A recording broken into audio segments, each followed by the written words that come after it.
Ce que tu t'apprêtes à entendre, ce n'est pas un hasard. Tu n'as pas cliqué sur cette vidéo par accident. Tu n'es pas tombé dessus en faisant défiler ton écran comme tu fais défiler ta vie en espérant que quelque chose change. Non. Il y a quelque chose de plus grand qui t'a conduit ici.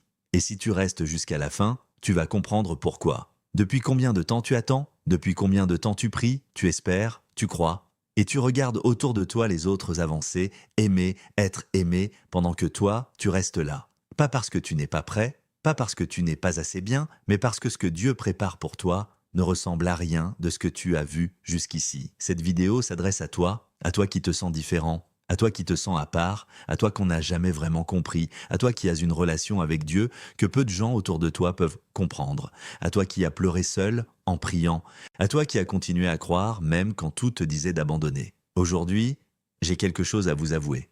J'ai mis des années à comprendre pourquoi certaines personnes restent enfermées dans la honte, le rejet, le sentiment de ne jamais être assez, pendant que d'autres, avec les mêmes blessures, finissent par marcher dans leur gloire. La vérité, ce n'est pas une question de chance, c'est une question de transformation intérieure. Il existe un chemin que très peu de gens comprennent, un chemin que traversent les âmes choisies, les élus, un chemin où la honte n'est pas une condamnation, mais une initiation. C'est pour ça que j'ai écrit ce livre. De la honte à la gloire, le chemin secret des élus, ce que tu vas découvrir à l'intérieur, comment la honte s'installe en toi et comment la transformer. Pourquoi ta douleur n'est pas une faiblesse, mais un point de départ. Comment reconstruire ton identité sans dépendre du regard des autres. Le rôle de la foi quand tout s'effondre autour de toi et surtout, comment transformer ta souffrance en puissance.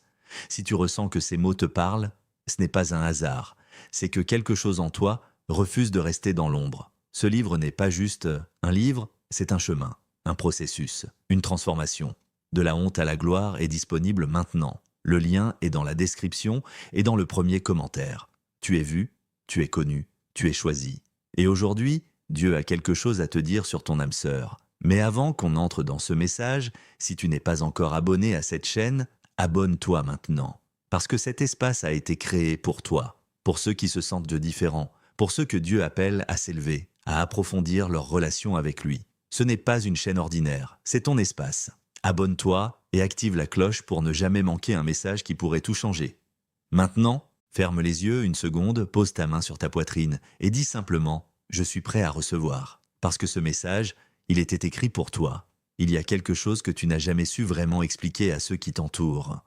Depuis tout petit, ou depuis que tu as commencé à grandir dans ta foi, tu as ressenti quelque chose, une distance, pas une distance froide, non, plutôt une distance sacrée, comme si tu regardais le monde à travers un voile que les autres ne voyaient pas. Comme si tu entendais une fréquence que la majorité des gens autour de toi ne captent pas. Tu t'es retrouvé dans des pièces remplies de monde et tu t'es senti seul. Pas d'une solitude triste, d'une solitude étrange, comme si tu attendais quelqu'un, comme si quelque chose n'était pas encore en place, et tu t'es demandé si c'était normal, tu t'es demandé si tu étais trop exigeant, trop sensible, trop dans ta tête, mais ce n'était pas ça. Ce que tu ressentais, que cette sensation d'être à part, ce n'était pas un défaut, ce n'était pas une malédiction, ce n'était pas le signe que quelque chose allait mal en toi. C'était la marque de quelqu'un qui a été mis à part pour quelque chose de plus grand, mis à part pour une rencontre que les chemins ordinaires ne peuvent pas produire, mis à part parce que ce que Dieu prépare pour ta vie et pour ton cœur ne peut pas arriver dans les mêmes conditions que pour tout le monde. Les gens qui te voyaient de l'extérieur ne comprenaient le pas. Ils te disaient d'aller vers les autres, de faire des efforts, de ne pas être aussi sélectif, de ne pas attendre l'impossible. Et tu souriais, parce que tu ne pouvais pas leur expliquer ce que tu portais à l'intérieur. Tu ne pouvais pas leur dire que ce n'était pas de l'orgueil, que ce n'était pas de la peur, que c'était quelque chose de plus profond. Aujourd'hui, j'ai quelque chose à t'avouer. J'ai longtemps cru que certaines vies étaient simplement bénies, que certaines personnes recevaient plus de grâce, plus d'opportunités, à plus de lumière. Mais avec le temps, j'ai compris une vérité beaucoup plus profonde. Dieu ne choisit pas les vies parfaites. Il transforme les vies brisées. Et tout commence dans les ruines. Si tu traverses une saison difficile, si tu as perdu quelque chose, quelqu'un ou même une partie de toi, alors écoute bien ceci. Tes ruines ne sont pas la fin. Elles sont le lieu où Dieu commence. J'ai écrit un livre pour toi, pas un livre théorique, pas un livre rempli de phrases motivantes sans fondement, mais un guide spirituel profond, né de la douleur, de la foi et de la reconstruction. De tes ruines à ta gloire, un chemin réel pour comprendre comment Dieu agit dans ta vie, même quand tout semble détruit. Ce que tu vas découvrir à l'intérieur. Comment Dieu transforme tes échecs en fondations solides.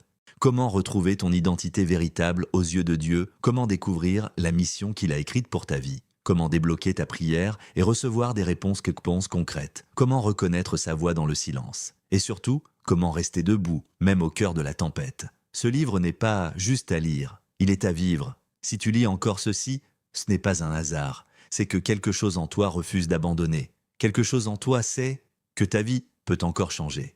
Ce livre a déjà touché des vies, des personnes qui pensaient être au bout, qui vivaient dans le doute, la peur, la stagnation, et qui ont commencé à voir Dieu agir, pas en théorie, mais en réalité. Ce n'est pas de la magie, ce n'est pas une promesse vide, c'est un processus, un chemin où Dieu reconstruit pierre après pierre, exactement là où tu pensais que tout était fini. Tu n'es pas en retard, tu n'es pas oublié, tu es en reconstruction, et ta gloire est déjà en train de naître. Au milieu de tes ruines à ta gloire disponible maintenant. Lien en description et en premier commentaire. Ne laisse pas passer ce moment, parce que parfois, ce n'est pas une vidéo qui change ta vie, c'est une décision. Et aujourd'hui, tu peux décider de laisser Dieu reconstruire la tienne. Une conviction, une attente, une foi. La foi que Dieu avait quelqu'un pour toi, pas n'importe qui. Pas quelqu'un de convenable, pas quelqu'un de correct, quelqu'un qui correspond à ce que tu es vraiment, dans les profondeurs que personne ne voit. Écris « Je suis mis à part » dans les commentaires si tu te reconnais dans ces mots, parce que tu n'es pas seul à porter ça. Il y a un poids que tu portes depuis longtemps, un poids que tu ne montres pas, un poids que tu gères seul, la nuit, dans tes prières, dans ces moments entre la veille et le sommeil où tu poses des questions à Dieu que tu n'oses pas poser à voix haute devant les autres. Pourquoi moi ? Pourquoi pas encore? Est-ce que j'ai fait quelque chose de mal? Est-ce que je mérite ce que j'attends? Et tu restes là, dans ce silence, et tu essaies de tenir. Tu essaies de continuer à croire. Tu essaies de ne pas laisser le doute prendre plus de place que la foi. Mais certains soirs, c'est dur. Certains soirs, tu regardes ce que tu as construit. La prière, la fidélité, l'effort, et tu te demandes d'aller si tout ça compte vraiment. Ça compte. Entends ça. Pas comme une phrase de consolation vide, entends ça comme une vérité qui te traverse. Ça compte. Chaque prière que tu as faite dans l'obscurité, elle a été entendue. Chaque larme que tu as versée en croyant encore, elle a été vue. Chaque fois que tu as choisi de faire confiance plutôt que d'abandonner, Dieu l'a enregistré. Tu n'es pas en train d'attendre dans le vide, tu attends dans une salle de préparation. Ce que tu portes en silence, ce désir d'être aimé profondément, d'être compris complètement, d'être rejoint là où personne d'autre n'a encore accès, ce désir n'est pas une faiblesse, c'est une information. C'est Dieu lui-même qui t'a mis ce désir dans le cœur parce qu'il connaît ce qu'il a prévu de placer dans ta vie. On ne te donne pas faim pour te laisser mourir de faim. On ne met pas un désir aussi profond dans l'âme d'un élu pour le laisser sans réponse. Ce que tu portes en silence est en train d'appeler vers toi ce que Dieu a préparé pour toi. Tape « Je crois encore » dans les commentaires, parce que cette déclaration, elle a un poids, elle envoie quelque chose dans le ciel. Il y a quelque chose que tu dois comprendre sur la façon dont Dieu fonctionne. Il n'attend pas que tu aies tout réglé, il n'attend pas que tu sois parfait, que tu aies résolu toutes tes blessures, que tu n'aies plus peur, que tu ne doutes plus jamais. Il ne travaille pas comme ça. Il ne travaille pas sur les personnes finies. Il travaille sur les personnes en mouvement. Et toi, tu es en mouvement. Depuis le début, Dieu te regarde. Pas d'une façon générale, pas d'une façon collective. D'une façon personnelle. D'une façon singulière. Il voit le toi que tu n'arrives même pas encore à voir toi-même. Il voit ce que tu portes derrière tes sourires de façade. Il voit ce que tu ranges au fond quand les gens te demandent comment tu vas et que tu dis « bien » parce que la vraie réponse prendrait trop de temps. Il voit. Et ce regard de Dieu sur toi, il n'est pas un regard de jugement. Il n'est pas un regard de déception. C'est un regard de quelqu'un qui te connaît mieux que tu ne te connais toi-même et qui malgré tout, à cause de tout, a décidé que tu étais digne de quelque chose de grand. Avant que tu commences à chercher l'amour, Dieu avait déjà vu ta solitude.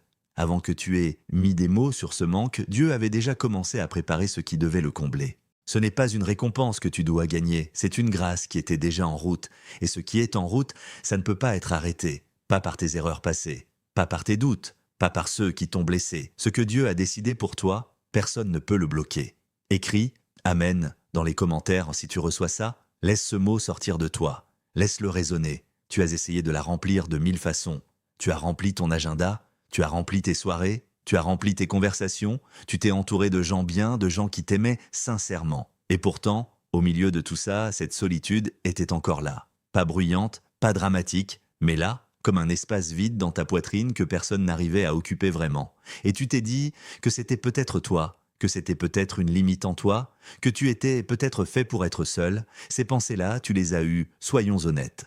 Elles venaient surtout la nuit, surtout les jours de fête, surtout quand tu voyais un couple qui semblait avoir exactement ce que tu désirais. Mais voilà ce que cette solitude t'a appris sans que tu t'en rendes compte. Elle t'a appris à te connaître. Elle t'a appris à te tenir dans ta propre présence, sans dépendre d'une autre personne pour exister. Elle t'a appris à creuser dans ta relation avec Dieu à des profondeurs que les gens qui n'ont jamais été vraiment seuls n'atteignent pas. Elle t'a appris à prier autrement, à faire confiance autrement, à espérer autrement. Cette solitude n'était pas une punition, c'était une formation. Et comme toute formation, elle a un début et elle a une fin. Tu ne sors pas d'une formation sans en avoir retiré quelque chose d'essentiel. Et toi, ce que tu as retiré de ces années d'attente, de ces nuits de prière, de cette solitude que tu portais sans jamais vraiment l'expliquer, c'est une profondeur, une maturité, une disponibilité.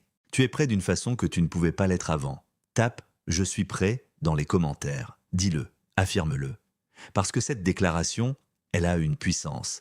Il se passe quelque chose en ce moment. Pas demain, pas dans un an. En ce moment, pendant que tu regardes cette vidéo, pendant que ces mots entrent en toi, quelque chose est en train de se mettre en place dans ta vie que tu ne peux pas encore voir, mais que tu peux commencer à sentir. Dieu ne travaille pas toujours de façon visible. Souvent, le plus grand de son travail se fait dans l'invisible. Il prépare les cœurs, il aligne les chemins, il ferme des portes que tu n'aurais pas fermées toi-même parce que tu ne savais pas encore qu'elles devaient être fermées. Il ouvre des passages que tu n'aurais jamais pensé emprunter. Et pendant tout ce temps, tu attends, tu pries, tu fais confiance. Ce que Dieu prépare pour ton cœur en ce moment, c'est une rencontre. Pas une rencontre ordinaire, pas une rencontre de surface. Une rencontre d'âme à âme, une rencontre avec quelqu'un qui a, lui aussi, ou elle aussi, traversé des choses. Qui a, lui aussi, ou elle aussi, appris à prier dans le silence. Qui a, lui aussi, ou elle aussi, attendu sans savoir exactement ce qu'il attendait. Et ces deux histoires-là, la tienne et la sienne, sont en train d'être conduites vers le même point. Tu ne l'as peut-être pas encore rencontré. Ou peut-être que cette personne est déjà dans ton entourage et que le moment n'est pas encore venu. Ou peut-être que les circonstances sont encore en train de s'aligner. Mais ce qui est certain, c'est que ça bouge. Ce qui est certain, c'est que Dieu est actif dans ta situation. Ne ferme pas la porte. Ne recule pas. Ne choisis pas la facilité parce que l'attente est longue. Tape « ça bouge » dans les commentaires si tu sens que quelque chose est en train de changer dans ta vie. Tu as peut-être demandé des signes. Peut-être dans tes prières, peut-être dans le secret de ta chambre, tu as dit à Dieu « Montre-moi, donne-moi un signe. Dis-moi que ce que j'attends est réel. » Et peut-être que tu t'es demandé si ce que tu voyais autour de toi, ces petites coïncidences, ces moments de paix inexplicables, ces portes qui se ferment doucement, ces rencontres qui semblent orchestrées, étaient des réponses. Ils l'étaient, pas parce que Dieu joue à des devinettes avec toi, mais parce que Dieu parle à ceux qui ont appris à écouter. Et toi, tu as appris à écouter, pas parfaitement, pas tout le temps, mais tu as appris à faire silence et à tendre l'oreille à quelque chose de plus grand que le bruit du quotidien. Ce que tu ressens en regardant cette vidéo, cette chaleur dans la poitrine, cette reconnaissance, ce sentiment que ces mots s'adressent précisément à toi, c'est aussi un signe, pas une superstition, pas une manipulation. Une confirmation que tu es au bon endroit, au bon moment, et que ce que tu portes dans ton cœur depuis si longtemps est en train d'être entendu. L'amour qui vient vers toi, il ne ressemble pas à ce que le monde te vend. Il ne ressemble pas à l'intensité brûlante et instable que tu as peut-être connue dans des relations qui t'ont blessé. Il ressemble à quelque chose de stable, de profond, de tranquille au bon sens du terme. Un amour qui t'apaise sans t'éteindre, qui te rejoint sans te perdre. Un amour qui honore Dieu, un amour qui te fait grandir, un amour qui ressemble à une réponse à une prière que tu n'as même pas fini de formuler. Écris « Je reçois cet amour » dans les commentaires et laisse ces mots te traverser, voilà où beaucoup d'élus se bloquent. Pas parce qu'ils ne croient pas, pas parce qu'ils ne prient pas parce qu'ils ne désirent pas, mais parce qu'au moment où les choses commencent à bouger, au moment où Dieu commence à ouvrir quelque chose, la peur arrive. Et cette peur-là, elle est subtile. Elle ne se présente pas toujours comme de la peur. Elle se présente comme du recul, comme du « pas encore », comme du « laisse-moi encore un peu de temps ». Et le temps passe, et la porte reste entr'ouverte. Et tu restes là, à l'entrée. Ce que Dieu te demande maintenant, c'est simple. Ce n'est pas de tout comprendre avant d'avancer. Ce n'est pas d'avoir toutes les réponses avant d'ouvrir ton cœur. Ce n'est pas d'être guéri de toutes tes blessures avant d'être capable d'aimer. Ce qu'il te demande, c'est de faire confiance. Un pas, un seul pas vers lui, vers ce qu'il prépare, vers l'ouverture que tu ressens en ce moment même. Il ne te demande pas de te précipiter. Il ne te demande pas de forcer quoi que ce soit. Il te demande de ne pas reculer quand les choses commencent à se mettre en place. Il te demande de rester dans l'attente active. Pas l'attente passive où tu subis le temps, mais l'attente active où tu te positionnes, tu te prépares intérieurement à recevoir ce qui arrive. Est-ce que tu es prêt à faire ce pas? Est-ce que tu es prêt à dire à Dieu, je ne comprends pas tout, je n'ai pas toutes les réponses, mais je te fais confiance. Tape « Je te fais confiance » dans les commentaires. Et si tu l'écris, écris-le en le pensant. Pas juste pour le faire. Parce que ces mots-là, quand ils partent d'un cœur sincère, ils ouvrent quelque chose. Il y a quelqu'un qui marche vers toi. Je ne te dis pas ça pour te donner une belle image poétique. Je te dis ça parce que ce que Dieu prépare pour toi implique quelqu'un d'autre. Une personne réelle, avec une histoire réelle qui a traversé ses propres épreuves, ses propres nuits, ses propres moments de doute. Cette personne, elle aussi, a attendu. Elle aussi, elle a prié. Elle aussi, elle s'est demandé si ce qu'elle espérait était possible. Elle aussi, elle s'est sentie différente, mise à part, incomprise par ceux qui ne portaient pas la même profondeur qu'elle. Et Dieu a été aussi fidèle envers elle qu'il l'a été envers toi. Ces deux chemins-là, John, le tien et le sien, ils ont été façonnés, non pas malgré vos douleurs, mais à travers vos douleurs. Les endroits où vous avez été blessés, ils ont créé en vous des espaces que seul l'autre pourra venir habiter. Vos manques respectifs ne se contredisent pas, ils se complètent. Ce que tu l'as vécu pour une raison, pas pour souffrir sans sens, pas pour que ta souffrance soit une punition. Mais pour que, quand cette rencontre arrivera, tu saches reconnaître quelque chose de vrai.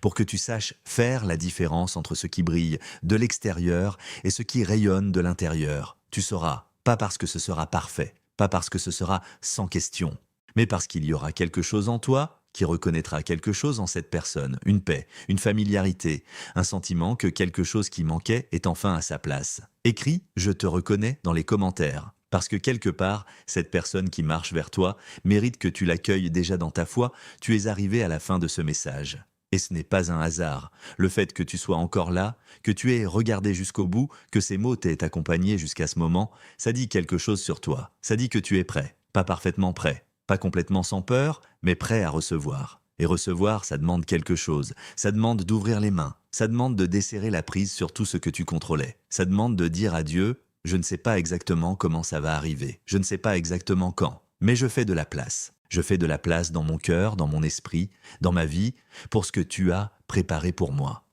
Ce message aujourd'hui, c'est une invitation à te positionner différemment, à arrêter de te battre contre ton attente et à commencer à te tenir dans ta foi, à arrêter de regarder ce qui n'est pas encore là et à commencer à être reconnaissant pour ce qui est déjà en route, parce que quelque chose est en route et tu le sens, sinon tu ne serais pas là. Alors fais une chose maintenant, une seule chose. Tape 777 dans les commentaires, pas par superstition, mais parce que ce geste-là, c'est ton cœur qui dit « Je suis là, je reçois, je suis prêt ». C'est une activation, c'est une déclaration.